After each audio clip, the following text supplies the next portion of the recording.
Hoy quiero comenzar una serie basado en un capítulo de la vida de Jesús enmarcado en Mateo capítulo 14. 3 sucesos que allí quedaron plasmados para enseñarnos detalles acerca de la importancia de enfocarnos en Jesús. Le he colocado por título a esta serie Inexplicable, pues en estos 3 sucesos que allí quedaron plasmados en este capítulo, vamos a aprender ciertos tesoros que el Señor nos revela de su reino, ciertos tesoros de la vida cristiana que nos van a ayudar a comprender un poco más procesos que vivimos en la vida y que en medio de esos procesos, hacia donde enfoquemos nuestra mirada, hacia allá nuestros pies van a transitar. Es decir, donde esté nuestro tesoro, estará también nuestro corazón. En Mateo, en el capítulo 14, comienza relatando la Biblia cuando Herodes Antipas, el gobernante de Galilea, en ese momento oyó hablar de Jesús. Lo comparó a Juan el Bautista, quizás por la forma y el mensaje y algunos milagros que sucedían. Así que entra en escena este hombre, Juan el Bautista, un hombre que entendió su propósito. Y ojo bien esa palabra, propósito.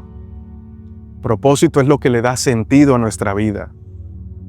Es lo que nos recuerda todo el tiempo que tenemos un único diseño y que Dios no nos puso en esta tierra para ocupar un lugar, un espacio, sino para hacer, para en medio de estas situaciones que se nos presentan, marcar la historia y mostrar lo que antes de la fundación del mundo Él estableció para cada uno de nosotros.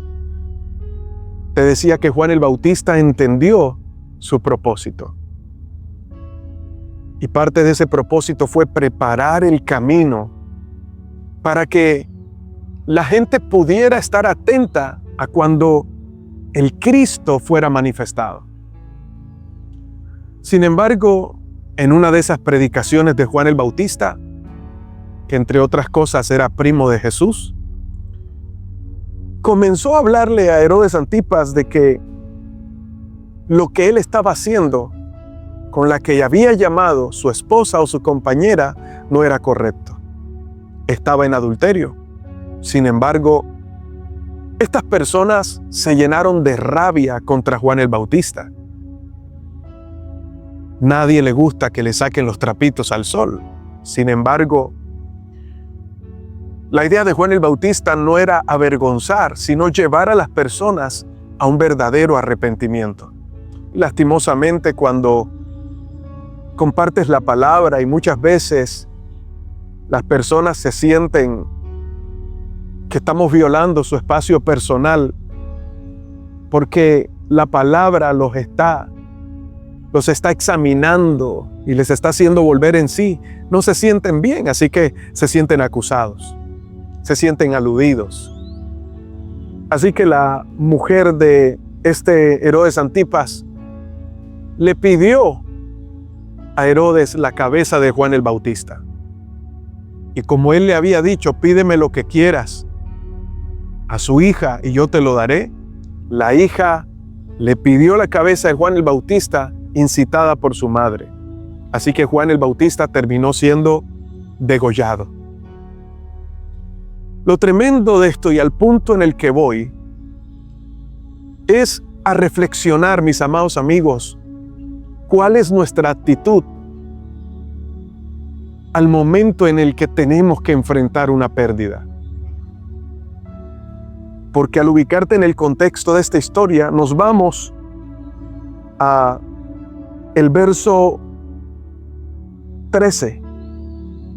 Llegaron a Jesús a decirle que Juan el Bautista había muerto, que lo habían degollado, que le habían quitado la vida, que le habían cortado la cabeza. Me llama la atención la forma en la que Jesús recibió la noticia y cómo la afrontó. Pues por lo general, siempre reaccionamos frente a situaciones y noticias que se nos presentan. ¿Alguna vez has vivido una pérdida? No necesariamente tiene que ser que hayas despedido a un ser querido que ya hoy no esté con nosotros. Si hablamos de esa área, yo lo he experimentado. Y créeme, no es nada fácil. Sé que estarán de acuerdo todos aquellos que les ha tocado despedir a un ser querido, decirle adiós a una madre, a un padre, o más complicado aún, padres diciéndole adiós a sus hijos, a hijos que murieron. Pues el orden de la vida y de la naturaleza es que los hijos despidan a sus padres.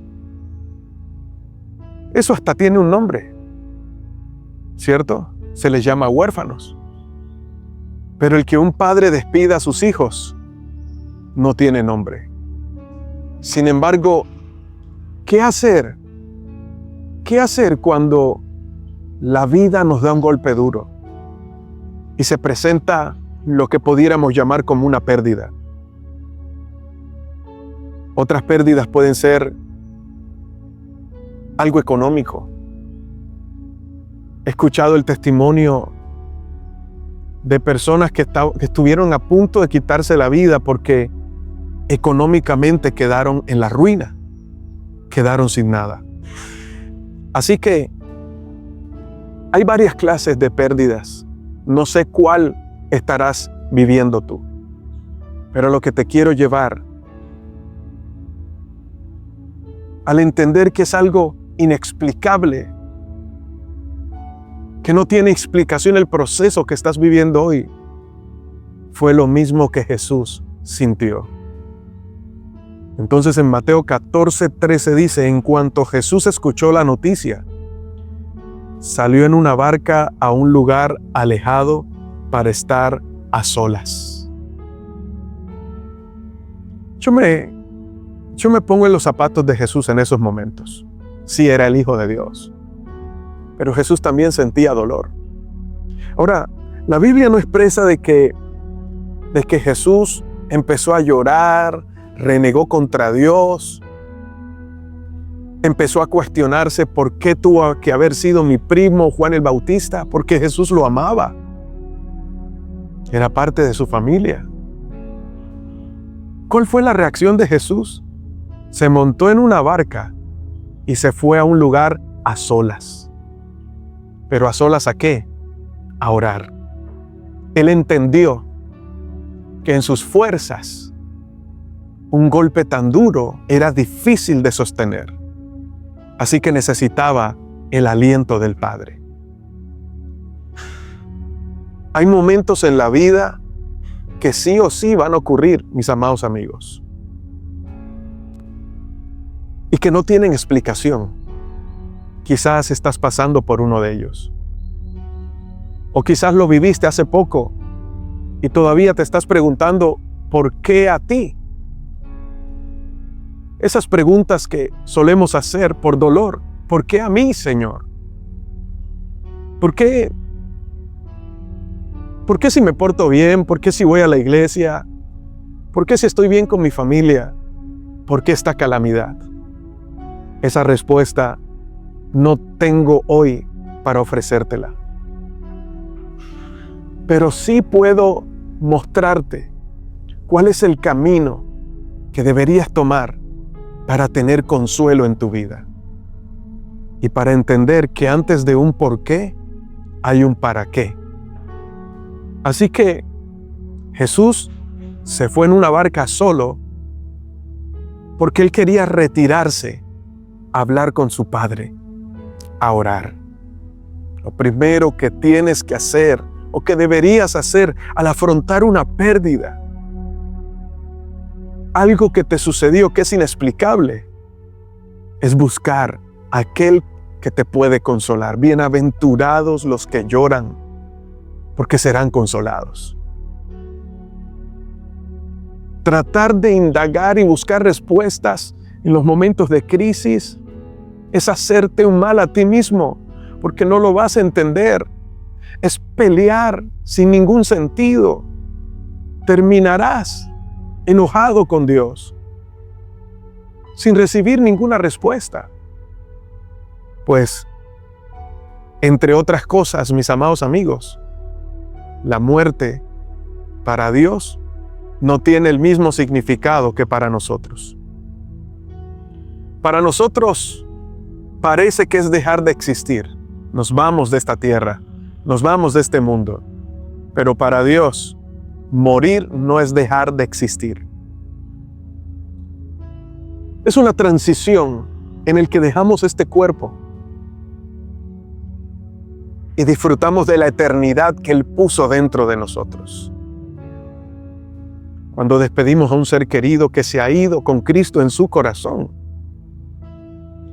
hay tristeza, dolor por el espacio que queda, pero a la vez hay gozo, y eso no lo puedo describir.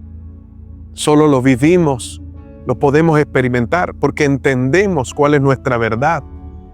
Y es que si morimos en Cristo, también resucitaremos en Él. Para los que han tenido una pérdida, pero has guardado tu corazón, y es algo que ha ocurrido en tu caminar con Dios, créeme que en Dios no hay pérdidas, sino ganancias. Así que Jesús se fue a orar, se retiró a un lugar solitario, porque Él sabía, número uno, de quién venía su fuerza y su consuelo. Del Padre. Solo Dios te da el verdadero consuelo. Porque entre otras cosas, mis amados amigos, las personas se van. Algunos te pueden acompañar en tu dolor en algún momento, pero luego se van. Y entonces te toca a ti enfrentarlo solo. Pero ahora te tengo una noticia. No estás solo, no estás sola. Dios está contigo. Y Él que conoce tu corazón puede saciar el vacío que quedó allí. El que conoce tu corazón puede sanar el dolor más agudo que estés sintiendo hoy. En vez de cuestionarte o de culparte por algo que pudiste haber hecho y no hiciste, suelta esa culpa hoy. Es una cita que nos toca a todos. Necesitas soltar esa culpa. Y como Jesús, que no solo corrió al Padre para encontrar su consuelo, dos, Él entendió otro asunto, y es que Juan el Bautista vivió con propósito. Y no hay nada más hermoso y más maravilloso que vivir esta vida entendiendo el propósito de Dios. Así que preparó el camino para Jesús. Predicó la buena noticia. Bautizó a muchos. Les mostró el verdadero arrepentimiento. Y cuando vino Jesús, terminó su tiempo, terminó su temporada. Es cierto que no es una muerte que cualquiera anhelaría. Ser decapitado no es la manera en que muchos quisieran despedirse de esta tierra. Pero fue la manera en que le tocó. Fue la manera en la que le tocó despedirse. Pero te aseguro que en el cielo hubo una fiesta tremenda.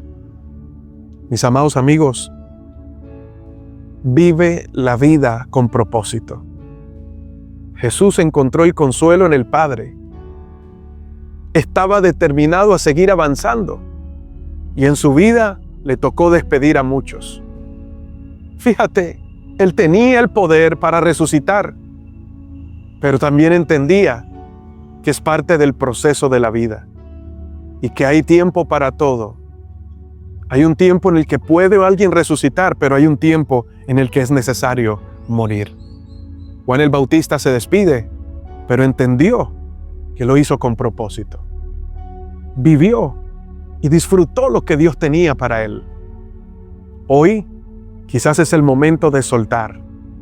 Jesús quiso estar a solas, Pero mientras subió a la barca, él sabía que la vida continúa y que ahora él debía seguir la carrera que tenía por delante.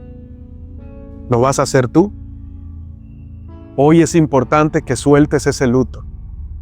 Si ya lo viviste, entrégaselo a Dios. Levántate, porque la vida continúa. Lo inexplicable todavía sigue sucediendo. Dios tiene el control.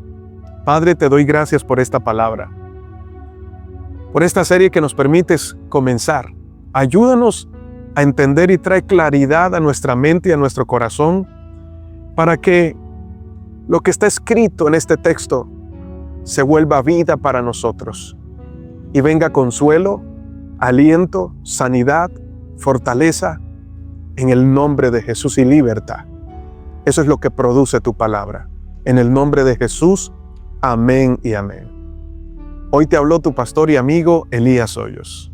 Dios siempre llega justo a tiempo y mientras haya vida, hay esperanza. Quiero aprovechar antes de terminar para pedirte que te suscribas a nuestro canal de YouTube, Devocionales Justo a Tiempo.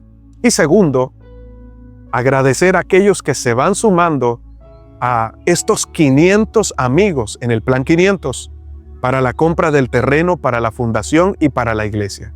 Si quieres ser parte de este equipo, escríbeme al 300-311-2441 y sé parte de lo que Dios está haciendo en este tiempo. Dios te bendiga. Gaia es un lugar para las familias y para las generaciones, porque hemos entendido que una familia cambiada por el poder del Evangelio es una sociedad transformada. Por eso necesitamos que tú junto a tu casa hagan parte de este proyecto maravilloso que está siendo de bendición no solo para Barranquilla, sino para la nación entera. En este lugar hay espacio para todos. Únete a nosotros y apóyanos para poder adquirir estos 3 lotes para que muchas vidas y familias puedan ser cambiadas por el poder del Evangelio. Tú y tu casa pueden ser parte de este sueño. Por eso necesitamos que te unas junto a nosotros a este Plan 500. ¿Pero qué es el Plan 500? Son mínimo 500 familias que se unen para apoyar este proyecto. ¿Pero de qué manera podemos unirnos? Puedes unirte con una cuota mínimo de 200,000 pesos mensuales por 20 meses para hacer realidad este sueño que viene del corazón del Señor. Escríbeme y te daré más información. ¡Hecho está!